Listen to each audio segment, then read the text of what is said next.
ক্ষমতা গ্রহণের আগে থেকেই মার্কিন মন্ত্রিসভায় নিজের পছন্দের ব্যক্তিদের নিয়োগ দিতে থাকেন যুক্তরাষ্ট্রের প্রেসিডেন্ট ডোনাল্ড ট্রাম্প। দায়িত্ব নেয়ার পর প্রশাসনের প্রতিটি স্তরে কাছের মানুষদের বসাতে ভিন্ন পদক্ষেপও নিতে শুরু করেছেন তিনি।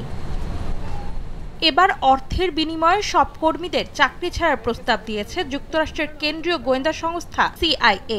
সংস্থাটির এক মুখপাত্র জানান, CIA এর নতুন পরিচালক জন র্যাডক্লিফের লক্ষ্য ও উদ্দেশ্যের সঙ্গে সামঞ্জস্য রাখতে এই পদক্ষেপ নেওয়া হয়েছে। তবে আমলাতন্ত্র ছেঁটে ফেলা ও অনুগতদের বিভিন্ন গুরুত্বপূর্ণ পদে নিয়োগের লক্ষ্যে এরই মধ্যে হাজারো সরকারি কর্মীকে হয় বরখাস্ত নয়তো দায়িত্ব থেকে সরিয়ে দিয়েছেন প্রেসিডেন্ট ট্রাম্প। এরই ধারাবাহিকতায় CIA কর্মীদেরও আর্থিক সুবিধার বিনিময়ে চাকরি ছাড়ার প্রস্তাব দেয়া হয়েছে বলে ধারণা করছেন আন্তর্জাতিক বিশ্লেষকরা।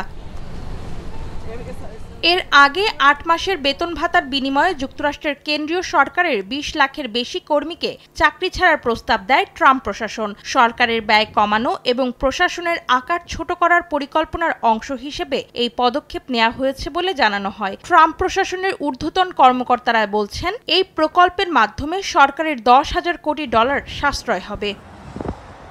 অন্তরা সেন, সময় সংবাদ।